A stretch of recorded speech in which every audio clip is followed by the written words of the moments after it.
SNS 타임즈 시청자 여러분 반갑습니다.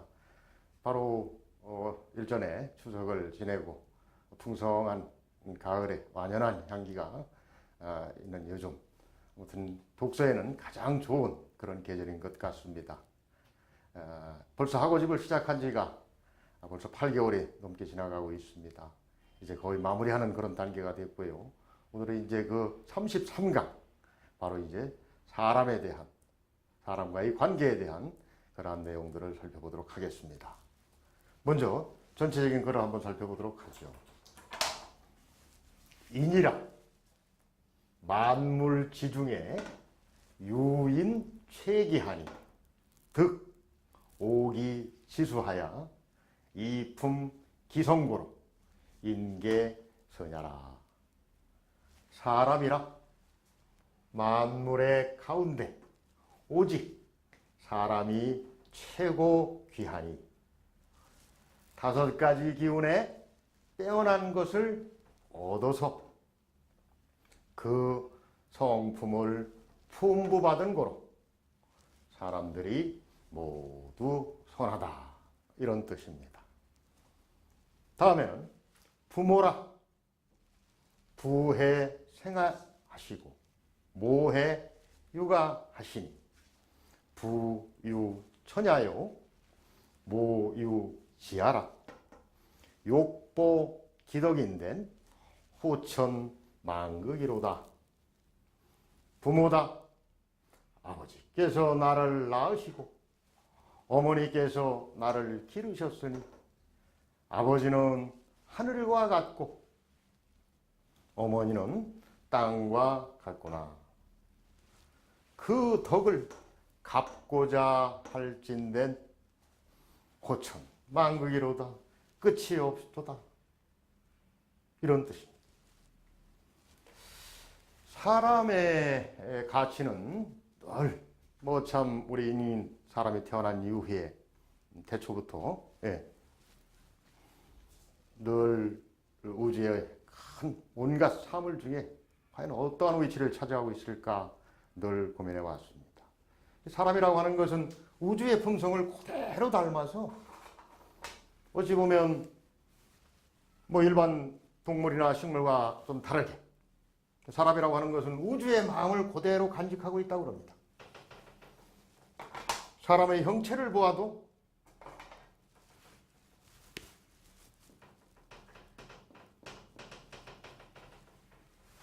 우주를 그대로 본떴다고 합니다. 사람이 가지고 있는 구멍이 9개라고. 9구. 우리가 사지라고 하죠. 팔다리.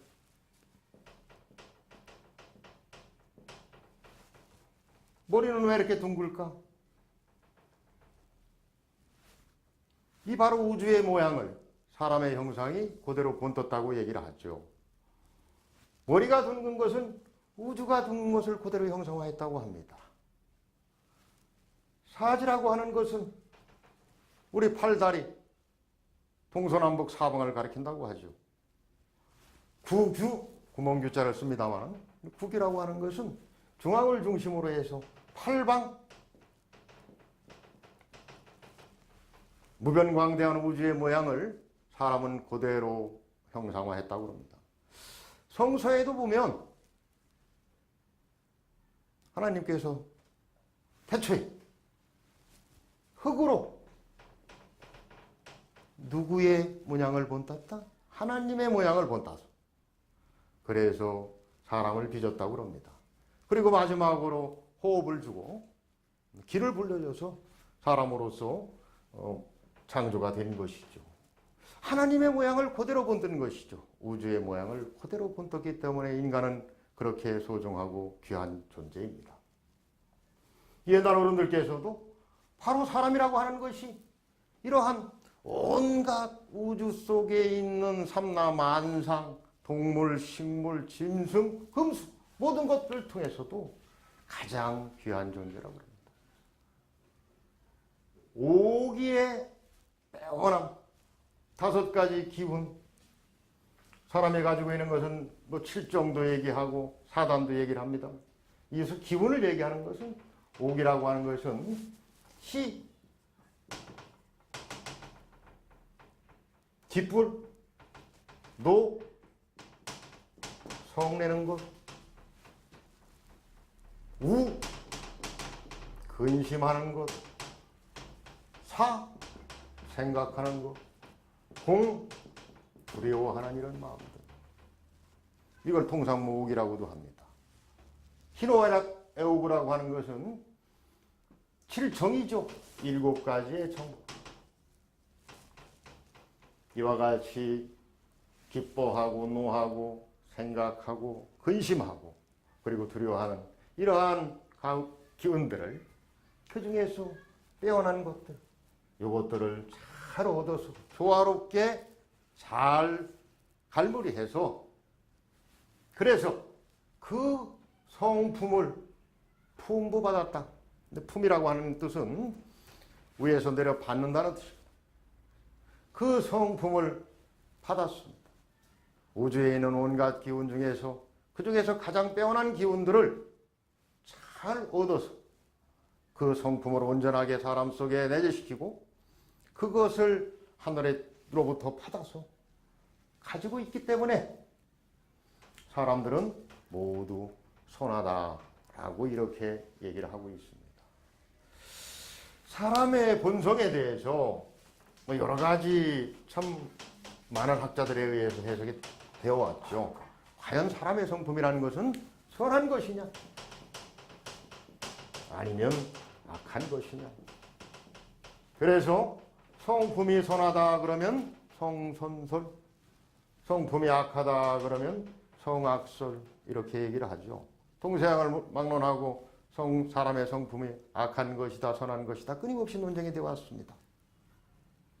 성선설의 대표적인 동양의 철학자는 누구시죠? 맹자죠. 맹자님. 성악설은 한비자입니다. 순자죠. 사실 사람의 성품이 선하다 악하다 이렇게 구분을 해서 얘기들을 하고 있습니다만은 사실 맹자나 순자의 사상들이 결코 다른 게가 아닙니다. 맹자님은 바로 이렇게 사람이 참아하지 못하는 불인인지심이라고 하는 것이 있는데 참아하지 못하는 마음, 남에게 참아하지 못하는 그런 마음들을 다 가지고 있는 그것이 바로 인이고 의고 예고 지라고 하는 사단입니다. 이러한 마음들을 늘 가지고 있기 때문에 우물가에 빠진 어린아이를 보면 그냥 지나치지 않고 가가지고 그대로 뛰어들어서 그 아이를 구하고자 하는 그런 마음들을 가지고 있다고 그러는 것이죠. 그것이 어디 주변 사람들에게 칭찬받기 위해서 아니면 그 아이 부모로부터 어떤 보상을 받기 위해서 그런 것이 아니고 순수한 인간의 본성 속에 그렇게 차마 남에게 하지 못하는 지나치지 못하는 그러한 마음들을 가지고 있기 때문에 사람은 선하다고 하는 것이죠. 그런데 이러한 것이 선한 마음들이 생활을 하다 보면 그 본성을 잃어버린다는 것이죠. 그래서 이제 그것을 방심이라고 그럽니다. 이런 방심들을 제대로 찾아내서 그것들을 구제하는 것, 구방심이라고 하는 표현을 쓰는데 결국은 사람의 본성은 선하지만 사람과의 관계를 형성해 가면서 이러한 본성들을 놓치게 되고 그래서 이러한 본성들을 찾아가는 일들이 바로 중요한 것이다. 이렇게 얘기하는 것이죠. 성악설이라고 하는 것, 순자의 성악설도 마찬가지예요. 사람의 성품은 자기에게 너무 이욕적이고 자기만을 생각하고 자기 위주로만 모든 일들을 처리하고자 하는 그런 이기적인 마음으로 가득 차 있는데 그러한 것들을 인정하고 끊임없이 교육을 시키고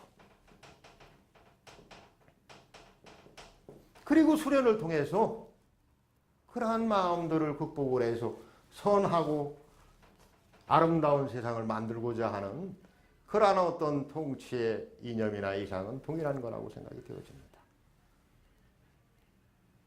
사람이 과연 선한 것인지 악한 것인지 그 부분에 대해서는 누구라도 답을 내릴 수는 없을 것 같습니다.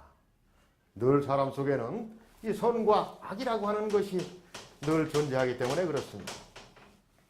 아울러서 한 가지만 좀 더 말씀을 드린다면, 사실 서양이라고 하는 우리 동양과 대비되는 서양의 사상에는 이 선과 악을 아주 명확하게 구분을 해서 생활해 왔습니다. 실천해 왔습니다. 선이 아니면 악이라는 것이죠. 중세시대에 수천만 명의 참 무고한 사람들을 만연하고 그렇게 지적해서 죽이고 살육한 그런 참 참담한 역사가 있었습니다마는, 자기하고 같지 않다고 그래서 악이라고 규정하고 이렇게 지나칠 정도로 구분하는 이러한 것들이 생활화되어 왔습니다. 요즘 컴퓨터가 0과 1이라고 하는 두 가지 인법에 의해서 컴퓨터를 발전시켰습니다마는, 0과 1이라고 하는 것은 서로 절대 결합할 수 없는 그러한 가치들을 나름대로 이용하고 활용해서 컴퓨터를 만들어내는 서양의 기술은 굉장히 주의했던 것 같습니다. 그렇지만 동양은 그게 아니죠. 동양은 사실은 선과 악이라는 개념보다는 선이라는 것과 불선이라고 하는 개념을 가지고 그렇게 조화를 꾀했습니다. 선이 불선도 될 수 있고 불선이 선도 될 수 있는 그러한 통로들이 항상 열려 있었고, 그러한 부분들이 전체적인 어떤 사회의 구성원들에 의해서 인식되어질 때 이 선과 불선이라고 하는 것은 늘 서로 같이 가는 그러한 방식으로 이해를 했죠. 서양적 사고에 의해서는 명확하게 구분되죠. 절대 결합하거나 화합하거나 조정할 수 있는 그런 것이 아니었다고 합니다. 기존의 20세기에 비약적인 과학의 발전에 도모하는 데 있어서는 서양의 어떤 이러한 이진법적인 선과 악의 이분법적인 이러한 사고가 주의했는지 모르겠습니다만은, 이제 새로운 융합의 시대 21세기에는 이렇게 선과 불선이라고 하는 늘 상대적인 가치를 가지고 지내왔던 우리 동양적 가치가 더 큰 빛을 발휘하지 않을까 싶습니다. 사람의 성품이 다 선하다고 하는 하고집의 의미도 조금 전에 말씀드렸던 이러한 선과 악의 이분법적인 사고가 아니라, 사람이 바로 우주 속의 한 부분으로서 그 우주의 품성을 올곧게 그대로 받아서 분부받아서 그렇게 사는 존재이기 때문에 사람은 선하다, 이런 식으로 해석을 하고 있습니다. 사람의 모양이나 사람이 가지고 있는 이상이나 사고나 결국은 우주의 그것이 모습이고 본래고 또 처음이고 끝이라고 생각이 되어집니다. 다음에는 인륜에 있어서의 가장 기본을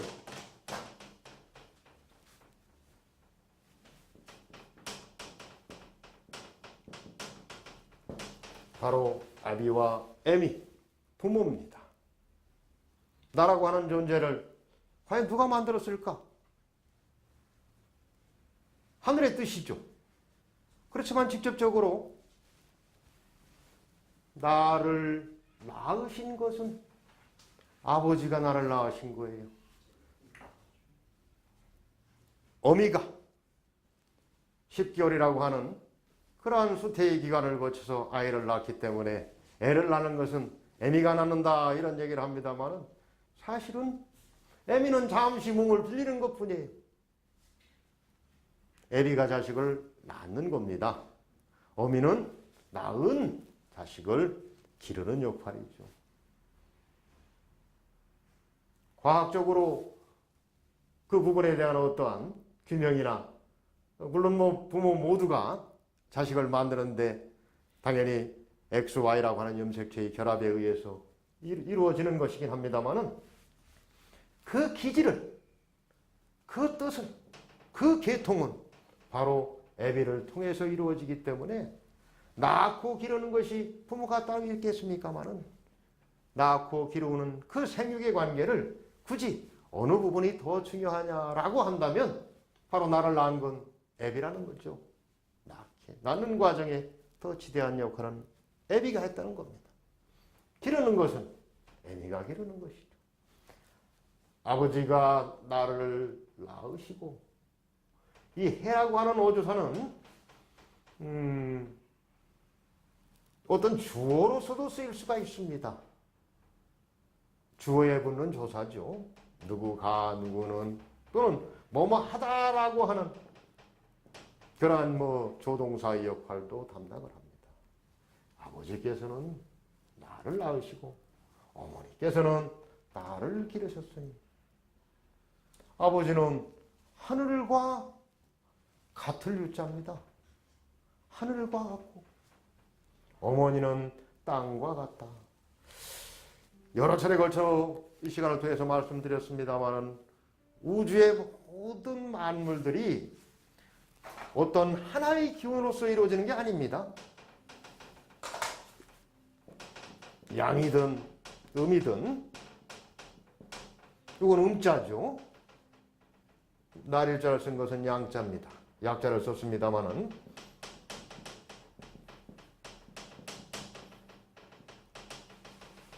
양과 음의 이러한 기질들을 다 가지고 있는 것이죠.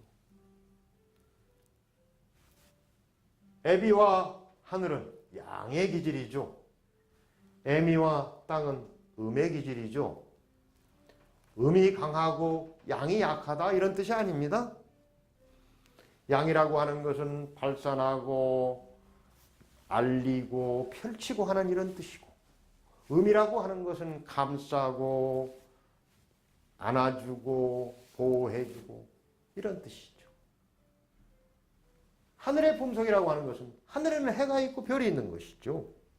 모든 만물이 생장할 수 있도록 햇빛을 내려주고 길을 안내할 수 있는 별들이 있고 밤을 밝히는 달이 있고 이런 식으로 하늘이라고 하는 것은 뭔가 펼쳐주는 존재입니다. 하늘은 애비 같다 이렇게 했습니다.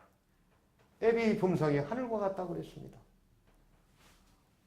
애미는 땅과 같은 존재예요. 땅이라고 하는 것은 만물들이 잘 자라나고 북돋아주고 온갖 자양분을 품고 있다가 식물들에게 전달해주고 하는 그런 역할이죠. 애미는 땅과 같은 것이죠. 이와 같이 우주 만물 가운데 가장 귀한 인간이 부모로부터 내 생명을 받아서 하나의 온전한 존재로서의 삶을 누리고 있는 이 지금 나를 있게 한 아버지와 어머니, 그 고마운 은혜, 그 덕을 욕보, 갚을 보자입니다. 갚고자 할 때, 하고자 할 때, 그걸 하고는 싶은데 그것이 너무 크고 너무 높아서 너무 숭고해서 바로 고천이라고 하는 것은 이 가을 하늘입니다. 가장 높은 하늘이 봄, 여름, 가을, 겨울의 하늘이 있습니다만은 가을 하늘이 가장 높은 거예요. 하늘을 한번 쳐다보세요. 여름에 장맛비가 내릴 때는 구름이 있고 그 구름 사이에 보이는 하늘은 가을 하늘만큼 높아 보이지가 않죠. 바로 가을 하늘같이 그렇게 높아서 극이라고 하는 것은 끝입니다. 북극남극 할 때 극이에요. 끝이 없을 망자입니다.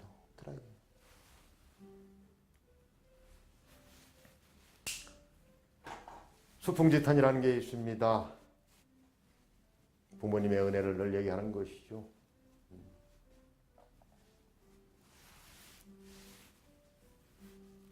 부모님 살아계실 때 늘 그 감사한 마음을 전달하는 그러한 자식의 도리들이 지금은 많이 없어진 것 같습니다. 우리의 가장 기본이고 우리의 삶의 연원이고 전부일 수도 있는 아버지, 어머니의 그 은혜를 바로 얼마 전에 추석절에 고향에 가서 부모님들을 뵙고 하는지 모르겠습니다만은 우리의 평생 담고 살아가는 우리 SNS 타임즈 시청자 여러분 되셨으면 좋겠습니다. 자, 오늘 전체적으로 한번 학원집의 사람과 부모에 대한 설명들을 한번 살펴보도록 하죠. 인이라 만물 지중에 유인체기하니 득 오기지수하야 이품 기성고로 인계서냐라. 부모라 부해 생하하시고 모해 육아하시니 부유처냐요 모유지하라. 욕보 기덕인된 호천 망극이로다. 과거 성도법에 의해서 한번 정리해 보도록 하죠. 이니라 만물지 중에 오유인체기하니 득오기지수하니 이품기성고로 인계서냐라. 부모라 부해생하시고 모해육아하시니 부유처냐요 무유지하라. 욕보기덕인된 오천만극이로다. 이렇게 귀한 사람의 존재, 바로 여러분과 제가 이렇게 가장 귀한 존재입니다. 이 귀한 존재를 만들어준 우리 부모님의 은혜도 생각하는 그런 시간이 됐으면 좋겠습니다. 감사합니다.